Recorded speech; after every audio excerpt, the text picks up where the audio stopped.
시작하겠습니다. 저는 전남대학교에서 글로벌 수학교육 전공을 하고 있는 노지희입니다.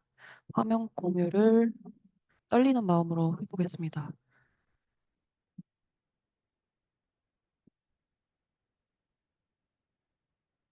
진행이 잘 되고 있는 걸까요? 예, 예, 예, 감사합니다. 네, 시작해 보도록 하겠습니다. 저는 이제 저희가 실습했던 것들을 바탕으로 이제 한국이랑 미국에서 어떤 교육에서의 차이점들이 있을까 하는 큰 주제를 바탕으로 이야기를 전개해 보려고 합니다. 네, 문자는 이렇습니다. 우선 전체적으로 미국 교육 제도는 어떻게 이루어져 있는지가 첫 번째고요. 두 번째가 그중에서도 이제 제가 수학 교육과이기 때문에 수학 커리큘럼이 어떤 식으로 12년 동안 짜져 있을까? 그리고 세 번째가 그럼 그 차이들을 바탕으로 수업은 또 어떻게 다르게 진행이 될까? 그럼 성취도는 아이들이 어떻게 다를까? 그리고 학생 개개인의 능력치는 또 어떤 식의 또 차이점이 있을까? 그리고 마지막은 이제 우리가 나아가야 할 과제가 뭘까? 이런 순서로 한번 준비를 해봤습니다. 예, 첫 번째, 전체적인 미국 교육 제도인데요. 총 12학년으로 구성되어 있습니다. 그리고 미국 학제를 죄송합니다. 취학 전에 유치원까지 합쳐서 킨더가튼에 K까지 합쳐가지고 K12학제, K 시스템이라고 부르기도 합니다. 연방국가인 미국의 특성 덕분에 주마다도 심지어 주 안에 있는 학군마다 디스트릭트마다 학제가 다를 정도로 표준화되어 있지는 않습니다만 초중고를 합치면은 12년이 되도록 하고 있습니다. 지역마다 학제가 다르기 때문에 학계가 12년인 점을 이제 바탕으로 초등학교부터 누적된 학년으로 보통 학년을 부릅니다. 그리고 인구가 가장 많은 주가 캘리포니아 주인데요. 그 주를 포함해서 대다수의 주들이 중학교는 3년, 고등학교는 4년을 유지하고 있어서 중등교육에 대해서는 일반적으로 중학교는 3학년, 고등학교는 4학년으로 진행이 된다라는 식으로 보통 인식이 많이 되어 있습니다. 하지만 이 역시 이 표를 보시면 아시겠지만 되게 다양한 구성으로 12학년을 구성하기 때문에 차이가 이 주에 따라 있을 수 있습니다. 그리고 수학 교육의 전반적인 틀을 말씀을 드리면요. 12년간의 미국 수학 과정은 크게 산수, 아, 대수, 기하, 그리고 프리칼큘러스 이렇게 이제 구성이 되어 있고요. 기하와 프리칼큘러스 사이에 삼각함수도 이제 들어가는 과정도 있고 아닌 것도 있는데요.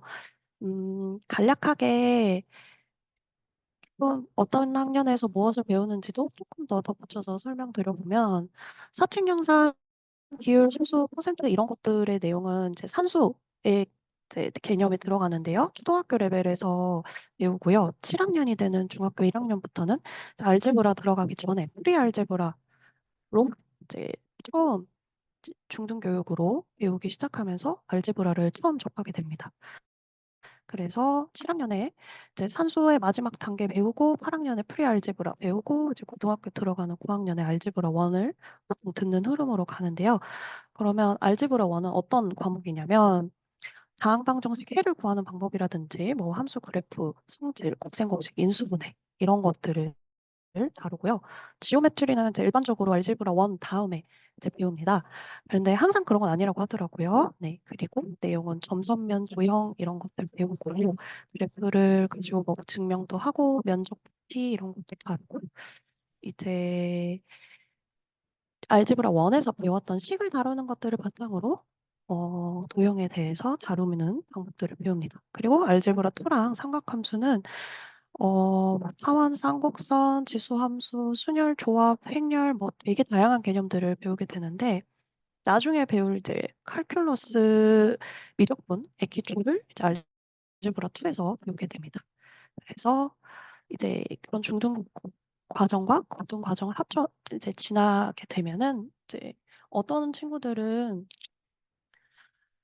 AP라고 소수 과목으로서 대학 때 배울 것들을 미리 선택해서 고등학교 때 함께 배우기도 하는데요. 이거는 그냥 참고 차원에서 아 이런 친구들도 있구나라고 제가 조사하면서 알게 돼서 추가로 덧붙였습니다. 그다음에 이제 커리큘럼을 그럼 어떤 방식으로 조직하느냐라고 인제 설명을 드릴까 하는데요. 키워드로 표현해 보자면 한국은 숙달, 그리고 미국은 이해라는 거를 키워드로 잡고 조직을 한다라고 저는 이제 느끼게 되었습니다. 한국에는 되게 다양한 자습서, 참고서, 문제지들이 많잖아요. 다양한 문제들을 많이 풀어보기 위함이죠. 그만큼 개념과 문제풀이를 숙달하는 데 학생들이 목표로 두고 있습니다. 제가 모든 주에 뭐 정규 세션을 참여해 본 것은 아니기 때문에 미국의 수학 교육을 일반화할 수는 없습니다만은 저희가 방문했던 미국 서부 그리고 특히 워싱턴주의 수학 교육 방식은 추상적인 그 수학의 개념을 어렴풋하게나마 학생이 스스로 이해를 조금이라도 이렇게 좀 겟한다. 그것을 목표로 둔다고 합니다. 그래서인지 제가 느끼는 서머스쿨의 방식은 숙달이라는 키워드하고는 굉장히 거리가 먼, 이해 정도인 걸까라는 생각이 이제 들게 됐는데요. 예시를 들어보면요. 55분의 한 차시 동안 1차 함수 8문제를 풀어내는 것이 학생에게 그냥 주어진 미션의 전부입니다. 한국이었다면 1차 함수와 관련된 연습 문제들을 몇십 문제를 숙제로 제시를 하고 뭐 예를 들면 수행평가로 평가를 하겠다라는 식으로 아이들에게 제시를 할 수도 있었을 것 같은데 이제 미국에서는 대신 학생들이 이 8문제를 적지만 스스로 생각을 해서 그 과정을 바탕으로 답을 적어낼 수 있도록 지도를 합니다. 시간이 오래 걸리더라도 그렇게 진행을 하고요. 이러한 흐름이 전반적으로 기저에 있었습니다. 그래서 이걸 바탕으로 어떻게 수업들이 진행이 되고 결과와 차이가 어떤 점이 있는지를 조금 더 말씀드려보면요. 한국은 인제 강의식으로 선생님께서 풀이와 강의 답 같은 걸 먼저 제시를 다 해 줬죠. 근데 미국에서는 선생님이 거의 조력자 같은 느낌이었습니다. 학생이 스스로 생각을 해 보게 이제 하는데요. 정답 그 자체에도 그렇게 큰 관심을 두지는 않았습니다. 그래서 제가 이렇게 예시를 들어보려고 하는데요. 한 차시에서 실제로 진행됐던 문제인데요. 이 문제는 규칙을 찾게 하는 문제입니다. 학생들은 사진을 이렇게 보시면 쪼끔해서 잘 안 보이실 수는 있습니다만 지울 수 있는 1 인용 화이트보드를 작게 제공을 받습니다. 그래서 직접 그 패턴들을 그려보면서 네 번째에는 몇 개의 블록들이 어떤 패턴으로 펼쳐지게 될지 구성이 될지 그리고 쪼끔 더 큰 수인 47 번째는 어떻게 될까? 그리고 성취도가 높은 친구에게는 '그럼 X 번째는 어떻게 될까?' 하고 추측을 해 보게 합니다. 인상 깊은 부분들은 학생들은 정말 다양하게 접근합니다. 뭐 첫 번째 문제를 예시로 들면 뭐 1 곱하기 1, 2 곱하기 2, 3 곱하기 3 으로 퍼져나가지 않을까? 아니면은 뭐 하나의 사각형을 중점으로 두고 하나, 그리고 하나에 3 개가 덧붙여지고 하나에 3 개에 5 개가 덧붙여지네 뭐 이런 식으로 등등 다양하게 접근을 하는데요. 흥미로웠던 부분은 교사가 실제로 수업을 진행할 때 끊임없이 "How did you think?" 라고 계속 Why를 묻습니다. 1대 1로 수업을 진행해 나가면서도 묻고 아이들이 어느 정도 개인 활동을 마쳤다 싶어서 전체적으로 물어볼 때 얘도 한 학생에게만 물어보고 멈추는 것이 아니라 다양한 학생들에게 계속 여러 번의 과정을 계속해서 묻습니다. 그래서 학생들 역시도 이를 설명하면서 개념이 구체화되고 그 과정을 다 거치다 보니 스스로 생각해 나가는 힘을 기르게도 되고 그것을 또 정리해서 표현하니까 자기 자신을 표현하는 것에서도 성장해 나가는 것이 보이더라고요.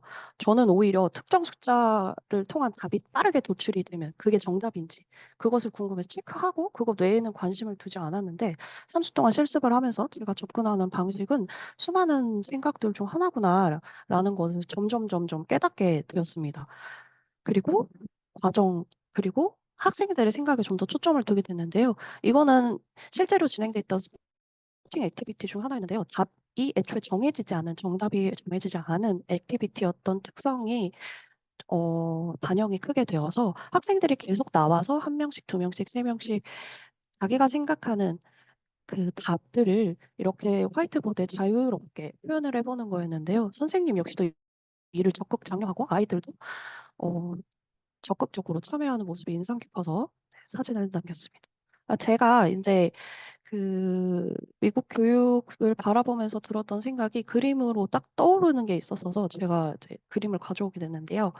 하나의 개념 혹은 문제를 접근한다고 하면 한국은 선생님께서 전반적인 풀이나 답을 제시하고 문제의 답을 빠르고 정확하게 도달하는 것이 목표인 느낌인데 미국의 학생들은 긴 시간을 헤매기도 하고 아예 다른 접근을 하기도 하고 아무것도 못 떠올리기도 하고 그런 과정을 거치지만 어떻게든 해 나갑니다. 그래서 문제가 원하는 바 혹은 그날의 수업에서 알기를 원하는 개념에 결국 도달을 하는데요. 그게 저는 정말 매우 신기했었습니다.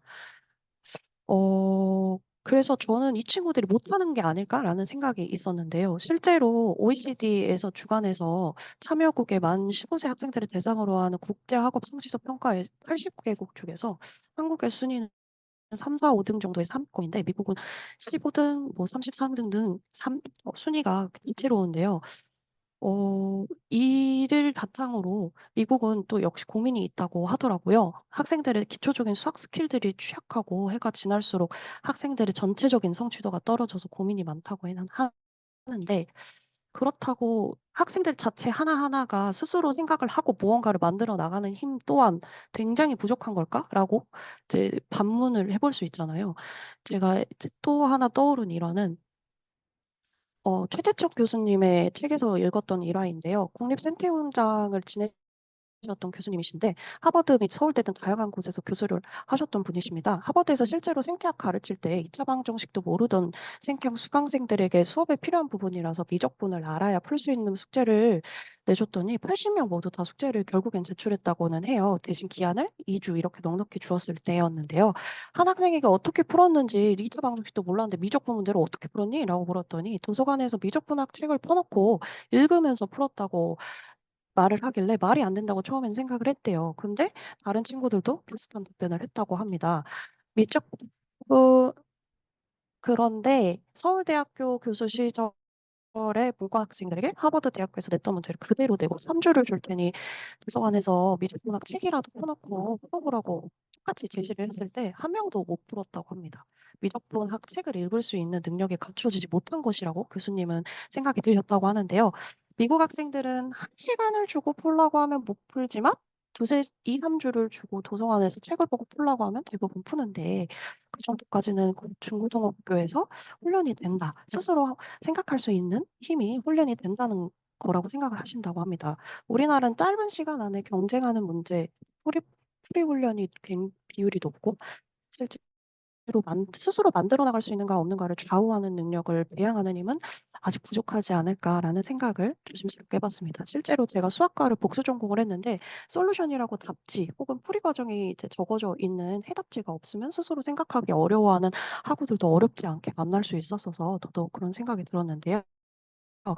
실습 초기를 지나 보내면서 솔루션이라는 정해진 풀이 과정이 존재하는 것, 또 정답을 한번 도출해 내면 더 이상 재고할 것이 없다는 생각, 그리고 또 강의식 티칭이나 러닝이 익숙했다라는 거를 새삼스럽게 깨닫게 됐습니다. 함윤희 선생님께서 제게 해 주셨던 아니 저희 실습생들에게 해 주셨던 말씀이 있으셨는데요. "Every student can learn"이라는 문장을 말씀해 주셨습니다. "모든 학생은 배울 수 있다. 그런데 느 느리더라도 언젠가는 배울 수 있다. 다만 시간이 개인마다 소요되는 시간이 다를 뿐이다."라고 말씀을 해 주셨는데요. 처음에는 시행착오를 거치고 시간이 오래 소요되는 학생들의 모습이 매우 틀린 것만 같았습니다만 실습을 진행하면서 스스로 생각하는 과정 그리고 그 힘의 잠재력에 대해서 조금 다시금 생각해 보게 되는 시간이었습니다. 어 이렇게 스스로 생각하는 힘을 함양할 수 있도록 활동들을 통하면서도 또 다양한 생각들을 서로 주고받으면서 개념들을 익히다 보면 우리 학생들이 앞으로 훌륭한 인재로 성장해 나갈 수 있지 않을까. 그리고 저 역시도 가르치기도 하지만 끊임없이 배우는 입장으로서 배우는 자세를 다시 한번 생각해 보게 되었습니다. 많은 것들을 배울 수 있는 시간이었습니다. 기회를 주셔서 감사합니다. 이상으로 발표를 마치겠습니다. 감사합니다. 혹시 네. 저를 네. 비롯한 네. 공 네. 교수님이 지금 전화 통화하시는 것 같은데요. 발표 너무 잘 들었는데 아마 시간이 너무 초과되니까 네네. 소위실에는 수학팀이 소수니까 거기서 많이 많이 이야기 나누면